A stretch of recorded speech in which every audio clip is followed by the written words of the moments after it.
Hello friends, welcome to my YouTube channel. Friends, ये GS 2 lecture series का 59th number lecture है, यानी 59वां lecture है। आज का lecture comparison of Indian constitution with Canada constitution के बारे में है। हम लोग कनाडा के कॉन्स्टिट्यूशन को इंडियन कॉन्स्टिट्यूशन से डिफरेंसेस और सिमिलरिटी के बेस पे कंपैरिजन करेंगे, है ना। तो आइए देखते हैं आज का लेक्चर। फ्रेंड्स, आशा है कि इससे पहले जो भी वीडियोज़ आए हैं उसको आप सब लोगों ने देख लिया है और उसके नोट्स बना लिए हैं। अगर नहीं देखा है, नहीं वीडियोज़ के नोट्स बनाए हैं, तो जाइए जीएस2 का प्लेलिस्ट बना हुआ है, उसके वीडियोज़ देखिए और जो भी नोट्स नहीं बनाए, नोट्स बनाइए। अगर आप मेरे चैनल पे नए हैं तो उसको सब्सक्राइब ज़रूर कर दीजिएगा और अगर 1% भी इससे फ़ायदा हो रहा है, अगर लग रहा है कि यूपीएससी का सिलेबस सही तरीके से कंप्लीट हो रहा है, तो इस वीडियो को शेयर करना मत भूलिएगा, साथ ही लाइक और कमेंट करते रहिएगा। फ्रेंड्स, वीडियो छोटा होने वाला है, इसीलिए ज़्यादा टेंशन लेने की ज़रूरत नहीं है, ठीक है। पास्ट में हम लोगों ने बहुत बड़े-बड़े लेक्चर भी किए हुए हैं, तो अगर कोई वीडियो आपने आधा-अधूरा देखा है या नोट्स नहीं बना है, बड़े वीडियोज़ थे, उसको आज रिवाइज़ कर लीजिएगा, उसको फिर से देख लीजिएगा। चलिए, बढ़ते हैं इस लेक्चर की ओर। देखिए फ्रेंड्स, सबसे पहले जानते हैं कि कनाडा के कॉन्स्टिट्यूशन और इंडियन कॉन्स्टिट्यूशन के बीच में सिमिलरिटी क्या है। देखिए, ये यूनिटरी है या फेडरल है, इसके बारे में जहाँ तक हम बात करते हैं, तो जो दोनों कंट्री है, दोनों कंट्री के पास में फेडरल स्ट्रक्चर है। दोनों कंट्री के पास में क्या है? फेडरल स्ट्रक्चर है, ठीक है? फेडरल स्ट्रक्चर को दोनों कंट्री फॉलो करती है, संघीय ढांचा को। अब ये फेडरल स्ट्रक्चर क्या होता है, मैं बता चुका हूँ ऑलरेडी, ठीक है? तो हम लोग थोड़ा फास्ट चलेंगे अब। देखिए, उसके साथ ही इंडिया की तरह कनाडा का भी रेसिड्यूरी पावर जो है, वो क्या है? सेंटर के हाथ में। रेसिड्यूरी पावर का मतलब क्या होता है? आप लोगों को मैंने बताया था। से 7th शेड्यूल में है कि किस कौन से शेड्यूल में है बताइए? किसी भी शेड्यूल में है, अब उसमें पावर्स होता है, ठीक है? उसमें क्या होता है, एक होता है सेंट्रल लिस्ट, एक होता है स्टेट लिस्ट, एक होता है कंकरेंट लिस्ट। अब इन तीनों से जो चीज़ छूट जाता है वो चला जाता है रेसिड्यूरी लिस्ट में, ठीक है? रेसिड्यूरी पावर्स बोलते हैं उसको, और वो होता है किसके पास में? इंडिया में सेंटर के पास में। उसी तरीके से कनाडा में भी ये चीज़ जो है वो सेंटर के हाथ में ही होता है, ठीक है? चलिए, बढ़ते हैं आगे। अगर अपॉइंटमेंट ऑफ गवर्नर की बात करें तो सेंट्रल गवर्नमेंट जो है जो है गवर्नर को अपॉइंट करती है, किसके लिए? स्टेट और प्रोविंसेस के लिए। अब देखिए, हमारे यहाँ इंडिया में क्या होता है? स्टेट कहते हैं, उनके यहाँ क्या होता है? कनाडा में प्रोविंसेस कहते हैं, उनका जो राज्य है उसको प्रोविंसेस कहते हैं। तो सेंट्रल गवर्नमेंट जो है दोनों दोनों ही नेशन में जो है गवर्नर को अपॉइंट करती है, स्टेट या प्रोविंसेस में, ठीक है? वहाँ भी और यहाँ भी। उसके साथ में हाँ, एग्जीक्यूटिव सेटअप की जहाँ तक बात है, उसमें मेंबर जो है वो किसके द्वारा इलेक्टेड होते हैं? First past the post system, जिसको सबसे ज़्यादा वोट वो हो जाएगा विनर, ठीक है? Both have responsible government which is collectively responsible to the lower house, ठीक है? लोकसभा के प्रति भारत में जिस तरीके से क्या कहते हैं, कलेक्टिवली रिप्रेजेंट रिस्पॉन्सिबिलिटी दिखाई जाती है, उसी तरीके से वहाँ का भी जो लोअर हाउस है उसके लिए उसके प्रति जो है वो मेंबर जो होते हैं, जो जीत के आते हैं, वो सभी रिस्पॉन्सिबल होते हैं, ठीक है? उसी की प्रति उनको जवाबदारी देनी पड़ती है, ज़िम्मेदारी लेनी पड़ती है, जवाबदेही देनी पड़ती है, समझ गए?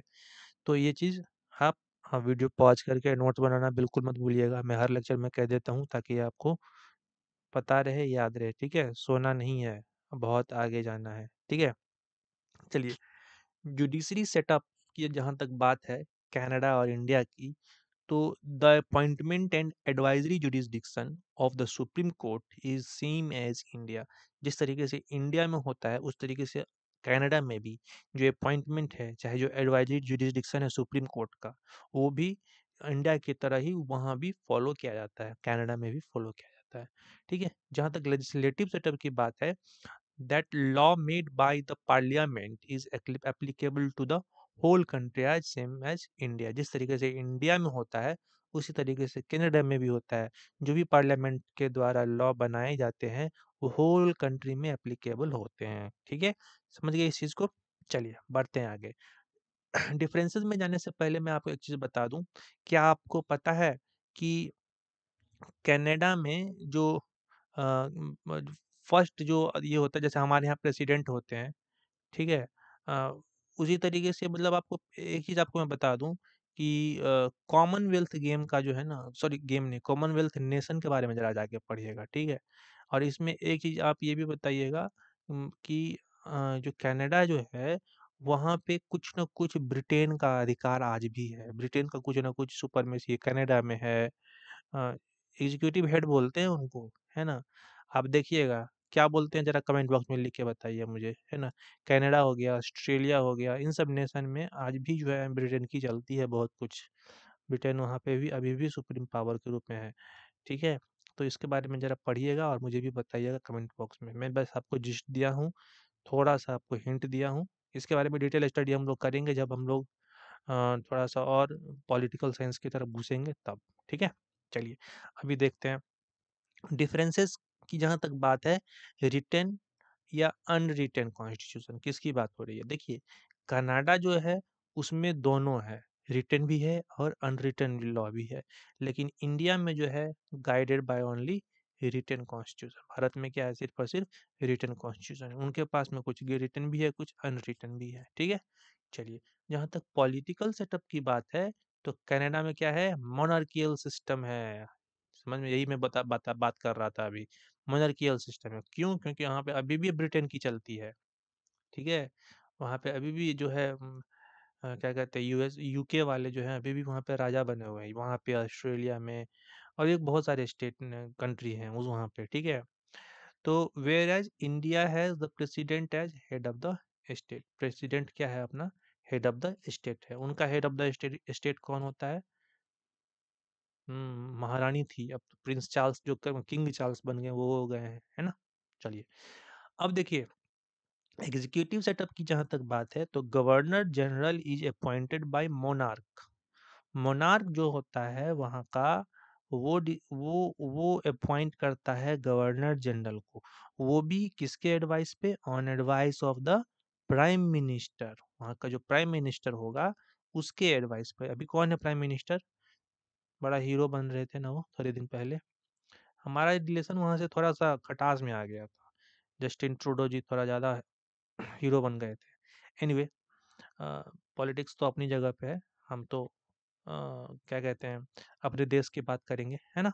चलिए, तो प्राइम मिनिस्टर जो हैं जस्टिन ट्रूडो, उनसे एडवाइस लेंगे कौन? मान लीजिए जो वहाँ का जो है स्टेट हेड होगा, मोनार्क जो होगा वो, और फिर वो गवर्नर जनरल की नियुक्ति करेगा। पर इंडिया में क्या होता है, president is elected by indirect election. India में क्या होता है, इनडायरेक्ट इलेक्शन से प्रेसिडेंट की नियुक्ति होती है, ठीक है? प्रेसिडेंट वहाँ पे जो है वो नहीं है, मतलब क्या कहते हैं, मोनार्कियल सिस्टम इंडिया में नहीं है। यहाँ पे प्रेसिडेंशियल सिस्टम है और वो भी इनडायरेक्ट इलेक्शन से हम लोग चूज चूज करते हैं, ठीक है? जहाँ तक सिटीजनशिप की बात है, तो there is provision of dual citizenship in Canada. Canada में क्या है, डुअल सिटीजनशिप का प्रावधान है, बट इंडिया में क्या है, डुअल सिटीजनशिप नहीं है, ठीक है? समझ गए? अब अगर जुडिशियल सेटअप की बात करें, तो it has multiple legal system. In case of India it is absent। Multiple legal system का मतलब समझ रहे हैं? मल्टीपल लीगल सिस्टम है वहाँ पे। जो जो जुडिशरी है, जो लीगल सिस्टम है, वो कई तरीके के हैं, मल्टीपल हैं, ठीक है? लेकिन भारत में इस तरीके का जुडिशरी सिस्टम नहीं है। यहाँ पे तो मतलब एक के ऊपर एक हायरार्की बना हुआ है।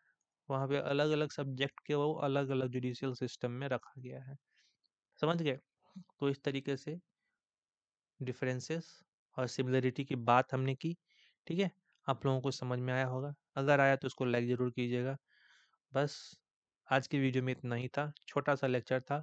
Like share comment and subscribe जरूर कर दीजिएगा, ठीक है? कोऑपरेट करते रहिए, इतने प्यार से कोऑपरेट किया है, ठीक है? टेलीग्राम ग्रुप को भी इससे आप स्कैन करके ज्वाइन कर सकते हैं, या फिर फेसबुक पेज को भी आप जा सकते हैं, या फिर आप इन दोनों की लिंक मैंने डाल दी हुई है डिस्क्रिप्शन बॉक्स में, वहाँ से भी आप डायरेक्ट पहुँच सकते हैं, ठीक है?